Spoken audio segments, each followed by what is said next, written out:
All right, I think we're ready. We are ready, so I'm going to get started. I am Christy Renee, and I am excited to welcome everybody back to another session of the Sports Influencer Roundtable. We have another great show today, and before I can get started, I have to bring out our founder and the sports influencer himself, Coach Jabari Johnson. Come on to the table.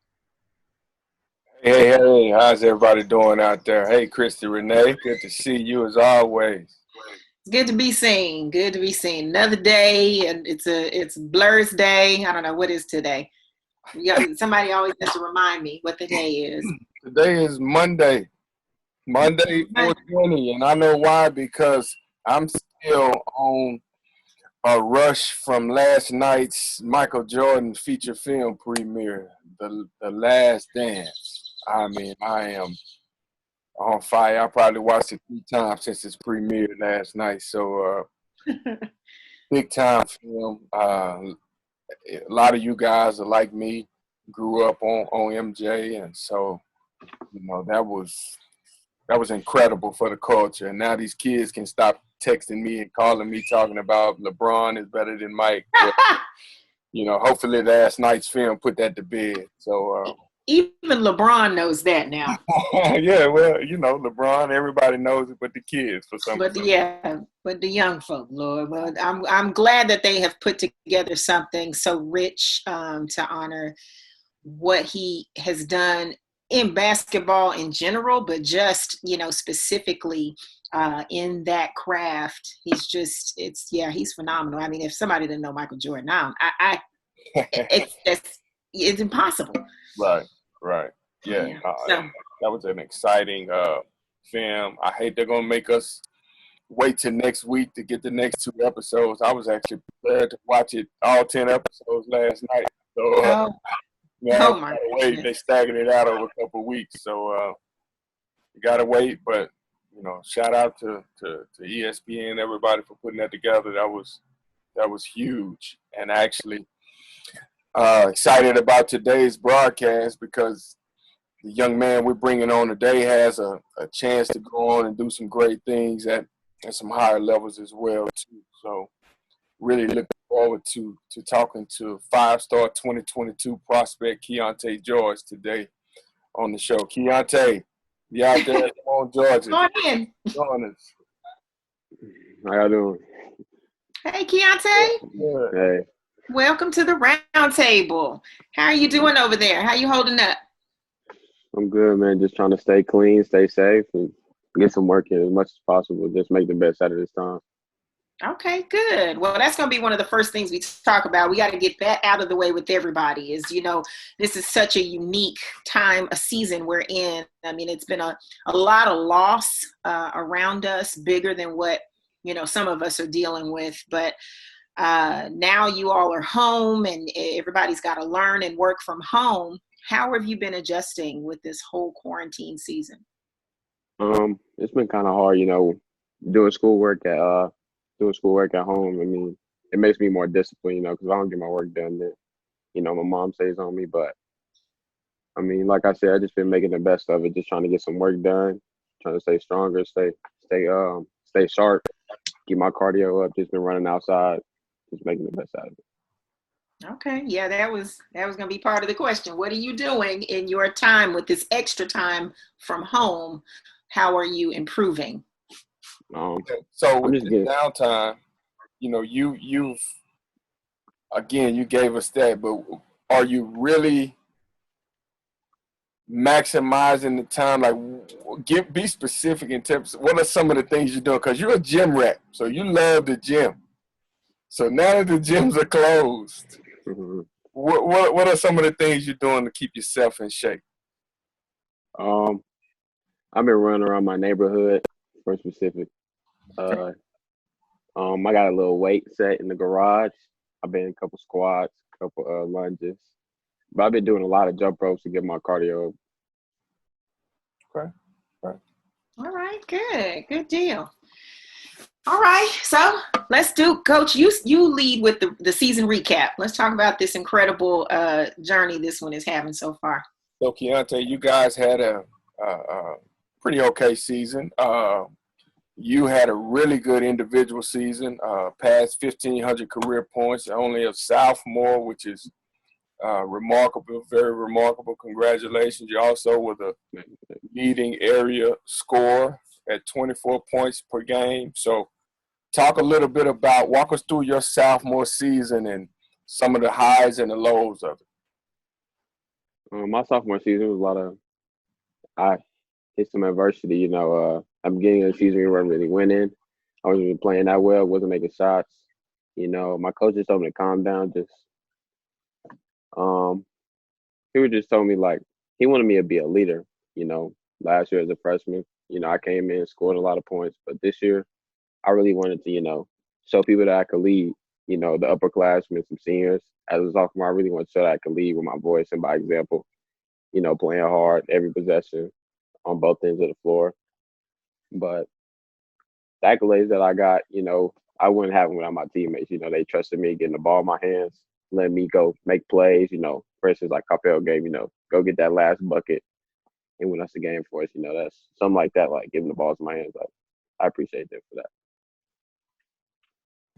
Yeah, I had a chance to watch you guys. That opening game you played at the Cowtown tip-off, and I usually use that as a measuring stick to see who's going to be that player this year that's going to just blow it up and have a big-time year. And I remember you coming out, and I think you might have had a 30-point game. You guys played Faith Family. Mm-hmm. And, man, just to see you competing and, I know your boys on the team and to be able to play on that stage, that was a big-time deal. And then also, we caught the Capel game. I think it was a Capel district game, Christy. Mm-hmm. Another big game where you guys, that district is tough every night for the most part. And, getting out of there is tough. But caught that game, and then also the Duncanville playoff game. Well, that's what I really want to ask you about. What is it like? Because watching you guys play and watching Duncanville play, it seems like they come at you in waves defensively. So what is it like fighting off that defense the whole game? Walk us through that. Going into the game, I already knew, they had a game plan for me. I had a great season after they beat us down in Cowtown. I knew they was going to come at me with something. So fighting they defensive schemes, they was doing, as soon as I caught the ball, they do two people at me immediately. Yeah. So, at the beginning of the game, I told my team, I was like, look, I can't go score right now because they're throwing everybody at me. So I'm trusting y'all to go do y'all thing. And then somehow they can open up the floor and let me score. But, Coach PB is a good coach, so I'm really cool with them over there, and I'm already knowing that they was going to do everything they could possibly do to keep me from scoring. Absolutely. As did pretty much every other team you faced this year too. So, absolutely. So speaking on that, Kiante, who would you consider to be the best player you've played against or the toughest competition you've had? Who's that person? Or if there's two. In high school? Both. Okay, so in AAU, the toughest player I've probably played was Imani Bates in Peace Jam. Going in that game, he had a lot of hype about him. I knew he was good, but I ain't never seen him play. But after that game, it made me realize that. You were a believer. Yeah, there's a reason why they talk about him like that. And so the hype is real, huh? Yeah. And then high school basketball, I'll probably say I think his name is Day. He's from Sulphur Springs. Okay, so Dadrian Howell. Okay. Yeah, he was really tough for us. He was a mismatch. We do everything we could do at him. He was just killing us on everything he done. He would score. He was blocking shots, sitting down on defense. Yeah, he was tough. Absolutely. Yeah, Day is a good player. Good player, real good player. So let's shift gears for a minute. and I want to talk college recruiting. Being a top 20 national 2022 prospect and widely considered a top 5 kid in the state of Texas. Talk a little bit about your recruitment process, where you are now, who's contacting you, and all that good stuff. The recruit process is fun for me. You know, asking me if I was going to be recruited in 8th grade, I would have told you no. But now just having colleges realize that like all the hard work that I've been doing is really paying off, but I can't stop working. But it's been cool, you know, taking a visit to Texas Tech. You know, that was really amazing. You know, and seeing a lot of coaching staff come to watch me play, calling my phone, calling my mom. You know, just telling me that they believe that I can step foot on a college campus, play for them. Like the day I get there, it's a blessing. Texas Tech, my man, Coach Beard, Coach Malagy, those guys do a really good job. So who else have you heard from? You got any interest offers that's, you know, been reaching out to you? No, you got it. I know it's some interest with A&M. Yeah, it's just A&M. You know, got offer from Tech, Vanderbilt. Okay. Ole Miss reached out a couple times. NC State reached out one time. Kansas reached out after the playoff game against Byron Nelson. So yeah. See, and you're one of the ones who I say all the time, speaking of the impact of COVID-19, a lot of kids missed out on opportunity because we didn't have that live period, and who knows what's going to go on in the summer. But you were one of those kids who were going to have a huge summer, and things were really going to take off for you. So, you know, we just got to kind of it's tough during these times, but, you know, I tell people all the time, whether it's a kid or a parent, you're grateful for any offer, whether it's regardless of what level. If anybody wants you to pay you to come play basketball in college, so to speak, that's a blessing in itself. So, you know, you're really grateful in that aspect. So, what are you looking for in the school? What are some of the things you look for before you make your decision? I really look at the coaching staff, like, do they look at me as a basketball player, or do they look at me like as a person as well, like on and off the court? Like, do they treat me the same? Like, do they treat my family like they treat me? Do they treat us with respect? And like most importantly, like, will they keep me accountable? Like, because not many coaches keep me accountable. Mm-hmm. You know, that's good. Sound like you want to be coached hard. That's a good quality to have, son. That's a real good quality to have. Yeah. One of the biggest translatable skills to the next level, and it's probably the most underrated, is coachability, being able to be coached.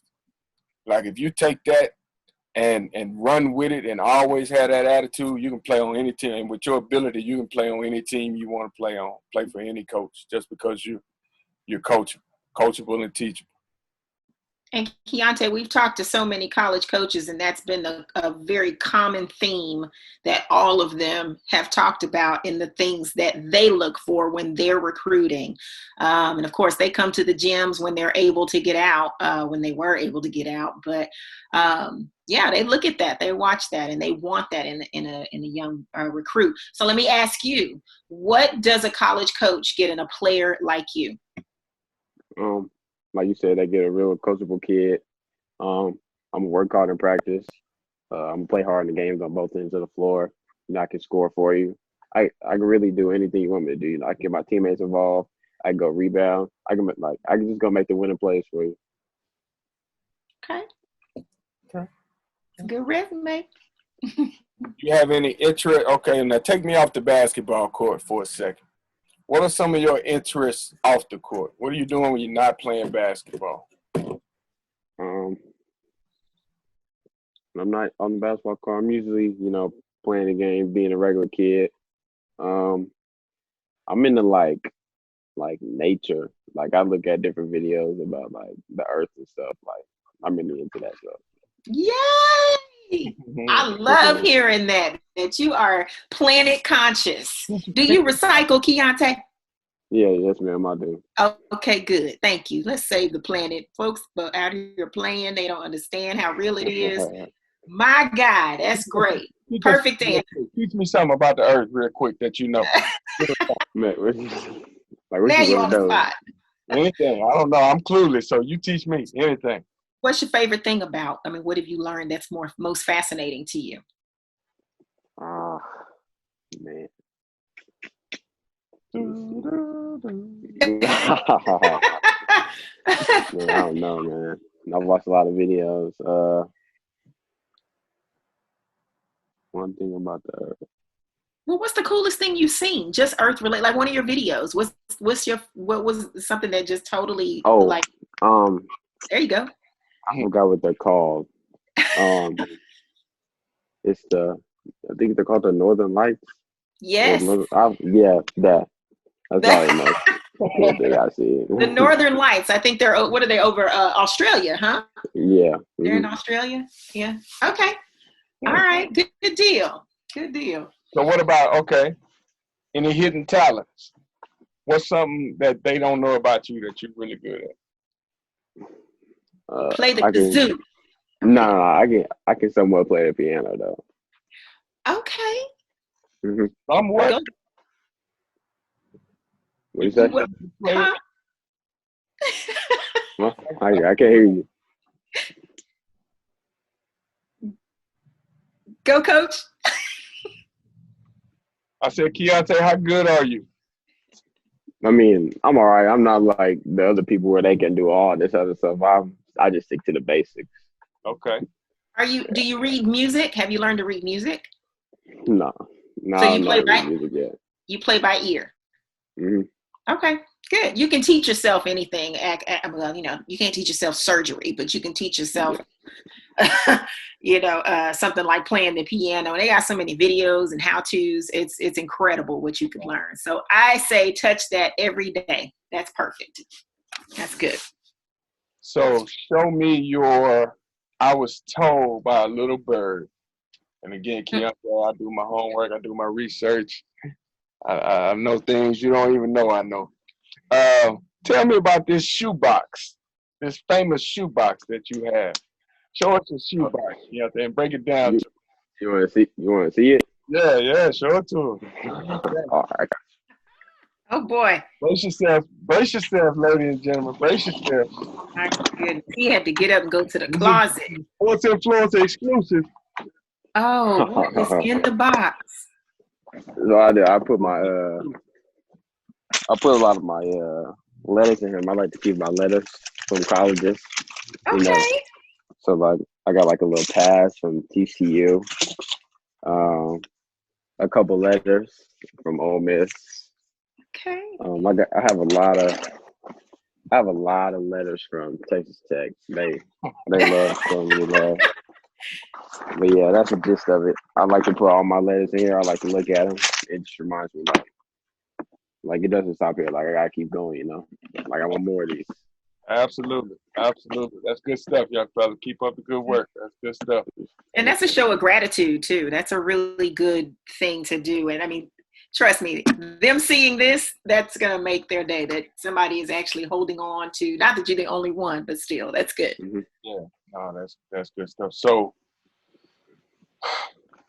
I'm gonna ask you a question. Speaking of higher levels, you're really good friends with RJ Hampton, and as well as Jalen Green. Tell me what your thoughts are on their respective decisions to go pro out of high school. It's different, I know something about RJ. Like he likes to be different. He don't like to be the same as everybody. So to see him go overseas, play with some pros, gonna make some money, and then to see him potentially be a lottery pick, like that was a good decision for him, because he got a lot of support behind him, his family, and to see Jalen Green go to the G League other than going to college, it shows like he's ready for the next stage. He's ready to be a pro. So to see him skip like to make a sacrifice about going to college, you know, partying and doing all that, trying to be with his friends. Yep. He sacrificed and go, you know, make some money and be a pro and like become a pro. Like, yeah. Have you ever considered that path? No, I'm just focused on having a more productive 2021 season in high school basketball. There you go, my man. Someone just asked a question on Facebook Live. Kevin Johnson asked, "What's your favorite academic class?" I love math. Woo! Yeah. Not when they started putting letters in math. I was like, I don't like it. When they start putting letters. I just like the numbers. I don't like the. And you can do that new math. What are they teaching? I don't know. I'm not a. Yeah, I'm in algebra 2 right now. We're learning stuff about square roots and a lot of stuff, find the area, different things. Algebra is the worst, but that's great. That's fantastic. So, Kiante, one of the things that I talk about all the time too is support systems and family support and people being in your corner. And you're one of the fortunate ones who has a very strong support system. Your family's there. They're always supporting you. Talk a little bit about what they mean to you and what their support means to you both on and off the court. My family means a lot. You know, I got my grandparents, I got my mom, I got Timothy. They support me a lot. You know, basketball brings a lot of stress. So sometimes, you know, they really refrain to talk to me about basketball. They talk to me about life stuff. So to see them like really care about that type of stuff, you know, see them in the stands, you know, on their feet cheering, you know, it makes me want to go hard because one day I want to be able to give that to my mom and to Mickey and my grandparents for everything they've done. They paid for my shoes, you know, got me to the gym. So I just want to make it and just give it back to them and show them my love. Absolutely.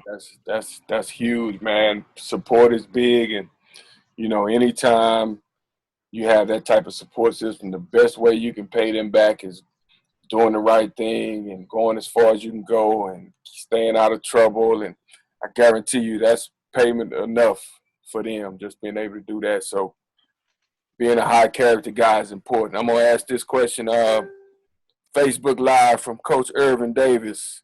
Big E. Big E asks, what part of your game are you looking to improve on?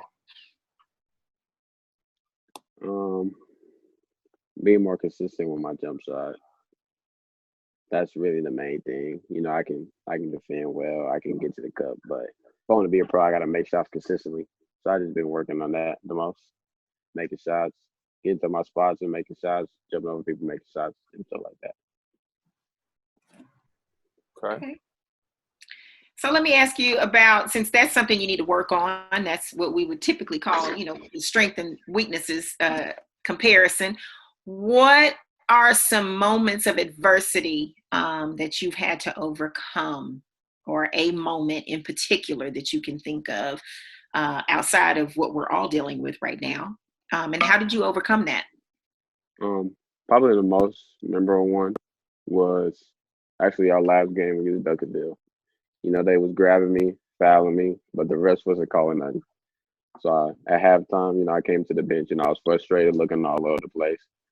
And then we got to the locker room. My coach was calming me down. Everybody was calming me down, telling me it's gonna be okay. And then to come out, you know, for us to kind of make a run. I mean, it wasn't enough, but to see us like make a run, you know, I start to make shots, get into my spots. You know, I shows like my coach really cared about me, and they like, yeah, that was probably the most memorable one. You're not really a hothead anyway, are you? No. You're pretty even keeled. Yeah, you got a good disposition about yourself. So, but I know that was a tough one. Yeah. Yeah, he turns it on when he crosses those lines. That's for sure. Yeah. So you're what I call, and I had this same conversation with those guys that we just talked about that are getting ready to make those life-changing decisions, RJ, Jalen, and all those guys. Had this conversation similar to this back when they were your age. And the message is the same you as to them. You guys are influencers now. You got kids looking up to you and really following what you're doing. And, you know, I can tell one of my little young fellas, he's third grade. He can tell me every game, every point total Keyonte George scored. You know, you got that kind of impact on these kids, and it's only going to get better. So what's your best piece of advice for a kid following in your footsteps? For them to just stay humble, you know, work hard on the court, but most importantly, you know, just work hard in the classroom too. Because without academics, you can't go anywhere, you know. So make sure they just stay in the classroom, make sure they work hard and just stay humble. All right. Well, that's smart. There it is. Good stuff. Okay. Well, Kiante, listen, you got any parting words you want to say, any shout outs? Will you want to, you know, say any good stuff too? Any announcements? Just shout out to my grandma. I know she watching right now because she ain't got nothing else to do. So I know she watching. Grandma and a lot of other people watching too. Yes, indeed. Absolutely. Absolutely. Well, we thank you so much. Absolutely. Thank you so much, young fella. Appreciate you joining us on the broadcast. And when we get that Dallas versus Houston game going, you better be ready to play because we're going to go down there. Well, they're going to come down here, and we're going to put on the show for them. Whenever they open the games up. When they open up outside. Right, right. Get out. So I want to encourage you to, you know, keep working. As far as I know, you said it's challenging for you to do the learning from home part. It gets better. You just got to stay committed to it. Keep trying to play the piano. Next time we have you on, you're going to have to do a mini recital. Okay. And I have a slight correction. It was not Australia for the Northern Lights. It was Iceland. So there we go. Yeah. Kiante, I need you to take better notes when you're watching your environmental show. All right. And hold on, before we let you go, one more question we're going to leave you this with. They want to know, you are headlining a really talented 2022 class in DFW. Have any of you guys ever thought about going to the same college and leaving your mark? Wow. Oh, wow. That's a good one. Great question. I mean, there's been a lot of jokes, you know. We always talk about, you know, me, Trey White, you know, we talk about things like that. Like, it would be cool, you know, see us come out of Dallas, you know, go to the same college and, like, try to make some noise. But it's nothing set in stone, you know. We still young. You know, we still got some more work to do. Yeah. But, I mean, it'll be cool to go to the same college as some of my teammates, like Trey Clayton and Jerome Walsh, one like them too. So. Okay. All right, Kiante, good deal, brother. Appreciate you joining us, man. Stay safe. Thank you. Y'all too. All right. Be great. All right. All right. You can log off, sir, and we will finish out. So good. That was great. Keyonte George. Huh? Keyonte gave us some fire. That was good. Yeah, he did. Yes, he did. So, yes. It was good to be able to, you know, when we watch these kids play so many games, it's always good to be able to take a step back and kind of have a sit down with them and really, you know, dig deeper than just basketball and just kind of get to know them. So, shout out to Kiante. That was an outstanding job. Shout out to Mom, to Mickey, Grandma. Appreciate you guys. Outstanding job with that young man. Absolutely. We look forward. I'm looking forward to outside opening up so we can get back in these gyms and see kids like Kiante go out there and do what they do and do it well. So yeah, big stuff promised for him. So that is it for another episode. I'm just gonna close out and do some housekeeping. You want to stick around, Coach? I'm gonna get ready for. I got another prospect. One of my top unsigned seniors, Makai Pope, is gonna be joining us. I want y'all to come back in about an hour. We're gonna get to know him a little better as well too. Okay, Makai Pope. Yes. Good. Looking forward to seeing him. I haven't seen him in a while. So, okay. Again, thank you all for joining us for another roundtable discussion. We had Keyonte George, and he is just another great kid that we are looking forward to continuing following his journey. So again, as Coach said, join us back here in about an hour or so. We will be talking with another great kid, Makai Pope. So please be sure you are following, be sure you are liking this video, make sure you are sharing this video. You can go share this on all sorts of pages, any groups you belong to. We really, really appreciate all the support we've been getting. So follow us on all the different channels. Also, please be sure to visit our website, theheadsupfoundation.org, and feel free to look around, feel free to subscribe. Also, you can donate any day, all day. We are a 501c3 nonprofit organization. And again, we work very hard and we love what we do, but we can't do a lot without your support. So any little bit counts, and you can do recurring if you like. We are glad to take your support and be able to continue the work that we do every single day. On and off the court. So again, we thank you for joining us. We look forward to seeing you again. Everyone, please stay home, stay safe, wash your hands, don't touch your face. What else? What are the other announcements? That's basically it. Save lives. That's what we want you to do. Make sure you are covering up. Can't go in those stores anymore without covering your face. So stay safe, everybody. We'll see you again shortly. Bye.